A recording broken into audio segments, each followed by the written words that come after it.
ओम शांति। 15 अक्टूबर। बाबा हम सभी को सोल कॉन्शियस बनाने आते हैं।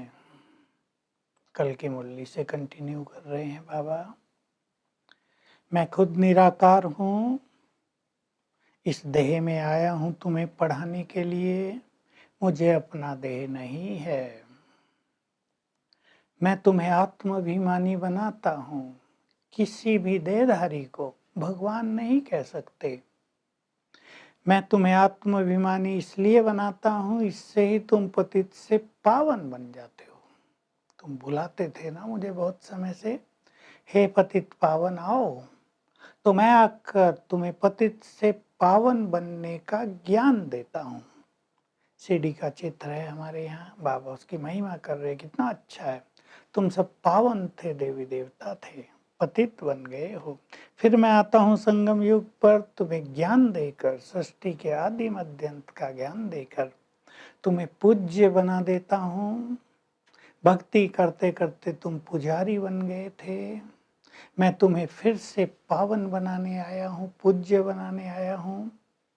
भक्ति ज्ञान वैराग 3 शब्द हैं। तुम भक्ति करते आए, माथा ही घिसा लिया, पैसे भी बर्बाद कर दिए। मैं आकर तुम्हारा माथा ठीक करता हूँ, तुम्हें बुद्धिमान समझदार बनाता हूँ, तुम्हें श्रेष्ठ बुद्धि देता हूँ।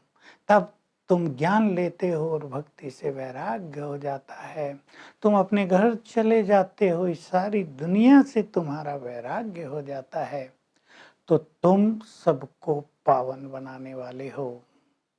इसलिए बाबा कहते हैं सारी सृष्टि पर घेराव डालो, अर्थात चारों ओर अपने सेवा केंद्र खोलो ताकि सबको पावन बना सको। तुम्हें सबको दुखों से छुड़ाना है, सुखों का रास्ता बताना है। तुम ही सबकी गति सदगति करने वाले हो। बाबा अपने बच्चों को नशा चढ़ा रहे हैं। फिर बहुत अच्छी शिक्षाओं की बातें हैं, क्योंकि संगठन है और सेवाओं में सब साथ रहते हैं। तो तुम्हारे अंदर नाजुकपन नहीं होना चाहिए, ये भी देह अभिमान की निशानी है। क्या होता है नाजुकपन? रोना, रूसना, मैं इसके साथ नहीं रहूँगा, नहीं रहूँगी, मैं इसके साथ नहीं रहूँगी, ये बुरा बोलते हैं, ये क्रोध करते हैं। बाबा कहते हैं बच्चे, तुम्हें मान अपमान सुख दुख सबको सहन करना है। तुम मिलिट्री हो, पावरफुल बनो। तुम्हें कभी क्रोध भी नहीं करना चाहिए दूसरों से, नहीं तो तुम्हारे पास कोई रहना नहीं चाहेगा। तुम्हारे मुख से कांटे नहीं निकलने चाहिए, तुम्हारे मुख से फूल झड़ने चाहिए। तुम अब फूल बन रहे हो, तुम विकारों को जीत रहे हो, तब तो पावन बनोगे। काम क्रोध सब को तुम्हें जीतना है। तुम तो मिलिट्री हो। बाबा ऑर्डर करे, यहाँ जाना है, तुरंत जाना चाहिए। ये श्रीमत है, तुम्हें पता होना चाहिए कौन आज्ञा दे रहा है। लौकिक में मिलिट्री वाले होते हैं, जो आज्ञा मिली वो उनको करना ही है। कहीं दंगे होते हैं, कहीं फ्लड आ जाता है, उन सबको भेज देते हैं। देखो वो सब वहाँ जाके मजदूरों वाले काम भी करते हैं। जो ऑर्डर मिला उसको उन्हें पालन करना ही होता है। तुम भी रूहानी मिलिट्री हो। तुम लिख दो, रूहानी बाप, ये रूहानी ज्ञान हम रूहानी आत्माओं को दे रहे हैं, रूहों को दे रहे हैं। तो तुम मिलिट्री हो। बाबा ने ऑर्डर किया, बच्चे वहाँ प्रदर्शनी हो रही है, तुरंत जाना चाहिए। वहाँ म्यूजियम खुला है, वहाँ जाकर सेवा करो, तुरंत जाना चाहिए। ये नहीं कहना चाहिए कि बाबा मेरा तो सेंटर है, मैं अपनी सेवाएं छोड़कर कैसे जाऊं। बाबा बहुत अच्छी बात सुना रहे हैं प्यार से। बच्चे, तुमने इतने समय में किसी को अपना मैनेजर नहीं बनाया, साथी नहीं बनाया जो तुम्हारे पीछे सेंटर संभाल सके। अगर ऐसा नहीं किया तो तुम किस काम की हुई? तुम्हें अपने साथी तैयार करने चाहिए, और जहाँ भी सेवा हो, जहाँ भी मांग हो, तुम्हें तुरंत चले जाना चाहिए, आनाकानी नहीं करनी चाहिए। तो बाबा आज बहुत अच्छी प्यार से अपने बच्चों में बल भर रहा है, टकराव आदि में तुम्हें नहीं आना है। ये नहीं इसका स्वभाव ऐसा है, मैं इसके साथ सेवा नहीं करूंगी, इससे सेवाओं में विघ्न पड़ता है, बाबा की सेवाएं रुक जाती हैं, तुम्हारे किसी संस्कार के कारण सेवाओं में बाधा पड़ती है, ये नहीं होना चाहिए। देखो शास्त्रों में तो संगम युग की बात ही नहीं लिखी, गीता ज्ञान का वर्णन किया है लेकिन संगम युग का कहीं वर्णन नहीं किया है।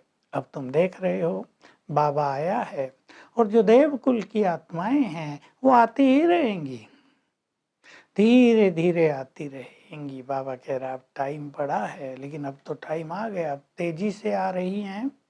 तुम्हें ज्ञान भी थोड़ा देना चाहिए, बहुत ज़्यादा ज्ञान सुनाने से तुम्हारे गले भी भर जाते हैं और लोग समझ भी नहीं पाते भगवान कौन है, ये लक्ष्मी नारायण कौन है, इन्होंने राज कैसे पाया था, इनका राज कहाँ चला गया, रावण ने इनका राज कैसे हड़प कर लिया, ये सब तुम्हें सिखाना है। लेकिन थोड़े में, जितना तुम थोड़े में धीरे से मीठेपन से ज्ञान देंगे उतनी ही आत्माएं बहुत अच्छी तरह इन बातों को समझती रहेंगी। तो संगठन में बाबा फिर आज शिक्षा दे रहे हैं, बाबा को कभी ना नहीं करनी चाहिए, अपने मन को नाजुक नहीं बनाना। तुम मिलिट्री हो, जहां का ऑर्डर मिले तुरंत भाग जाओ, बिल्कुल ऐसे स्वतंत्र तुम्हें रहना चाहिए, बंधन मुक्त। पैसे की भी चिंता नहीं करनी कि किराए के पैसे कहाँ से आएंगे, बाबा बैठा है, सब कुछ तुम्हें मिलता रहेगा। देखो भगवान बोलता है, बाबा ये कह रहे हैं कि बच्चे भूल जाते हैं कौन आज्ञा दे रहा है, उसकी आज्ञा हमें पालन करनी ही चाहिए। तो अगर तुम ऐसा करोगे तो तुम्हारी स्थिति बहुत आगे बढ़ेगी और तुम्हें बल भी आता जाएगा सेवाओं का। तो तुम्हें सेवाओं के फील्ड में तत्पर रहना है, कोई बहाना नहीं बनाना है, अपने जैसा अपने साथियों को तैयार करना है, अपने को मुक्त भी रखना है ताकि तुम जहाँ तहाँ सेवाओं पर भी जा सको। वरदान में 2 शब्द बहुत सुंदर बोले हैं, अपने महत्व और अपने कर्तव्य को जानने वाले जागते ज्योति बनो। तुम्हें विश्व का कल्याण करना है, तुम इस सृष्टि की महान आत्माएं हो, स्मृति विस्मृति के खेल में न रहो। अभी अभी कर्म योगी और अभी अभी कर्मातीत। कर्मातीत का अर्थ है सारे संकल्प समेट कर एक संकल्प में स्थित हो जाना, अर्थात इस संसार को भूल जाना। तो ये तुम्हारा महान कर्तव्य है, विश्व का कल्याण करना, और ये तुम्हारी स्थिति है।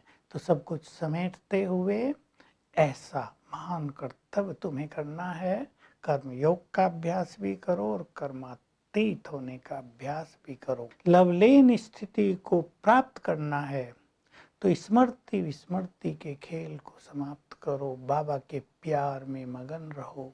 तो आज हम अभ्यास करेंगे दिन में कई बार 1 सेकंड में परम धाम में बाबा के पास जाने का। कुछ देर उसके पास बैठकर अभ्यास करेंगे, वहां से मैं आत्मा भरपूर होकर इस देह में अवतरित हुई। ओम शांति।